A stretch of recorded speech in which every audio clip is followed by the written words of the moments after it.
की परंपरा। यह कहानी एक छोटे से गांव की है जहां हर साल छठ पूजा धूमधाम से मनाई जाती है। यह पर्व सूर्य देवता और उनकी पत्नी उषा के प्रति श्रद्धा अर्पित करने का पर्व है। गांव की महिलाएं खासकर इस पर्व को बड़े श्रद्धा भाव से मनाती है। उसी गांव में एक साधारण लड़की सिया, जो अपने माता पिता के साथ रहती है, इस बार छठ पूजा की तैयारी कर रही है। उसकी माँ मीरा छठ पूजा के सभी नियम और रिवाजों को अच्छी तरह जानती है और सिया को सिखाने का प्रयास कर रही है। पहले दिन सिया अपनी माँ के साथ बाजार जाती है। वहाँ उन्हें पूजा के लिए आवश्यक सभी सामग्री खरीदनी होती है, जैसे कि घी, फल, पूजा की थाली और सबसे महत्वपूर्ण सूप।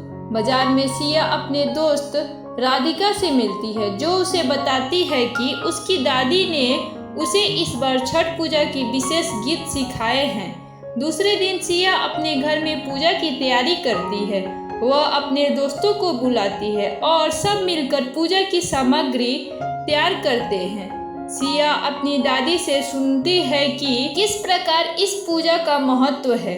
दादी बताती है कि यह सिर्फ पूजा नहीं बल्कि परिवार के एकजुट होने का समय भी है।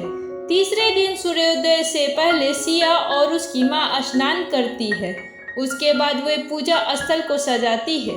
सिया अपने पिता से पूछती है कि क्या छठ पूजा सिर्फ महिलाओं का पर्व है।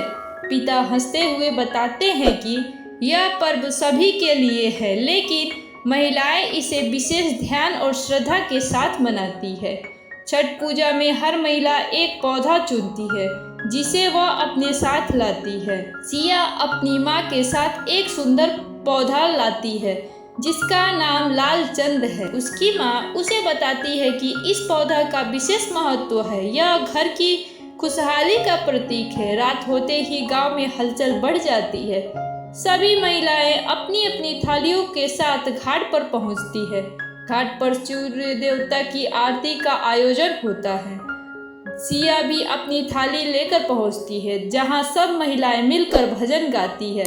इस दौरान राधिका और सिया एक साथ गीत गाते हैं, जिससे माहौल और भी सुंदर हो जाता है।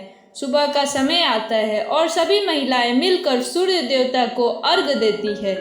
सिया की आंखों में खुशी होती है, क्योंकि यह उसका पहला छठ पूजा है। वह सोचती है कि इस पर्व का महत्व सिर्फ धार्मिक नहीं बल्कि पारिवारिक भी है। पूजा के बाद सिया अपने परिवार के साथ एकत्र होती है और सभी एक दूसरे को मिठाई बांटते हैं।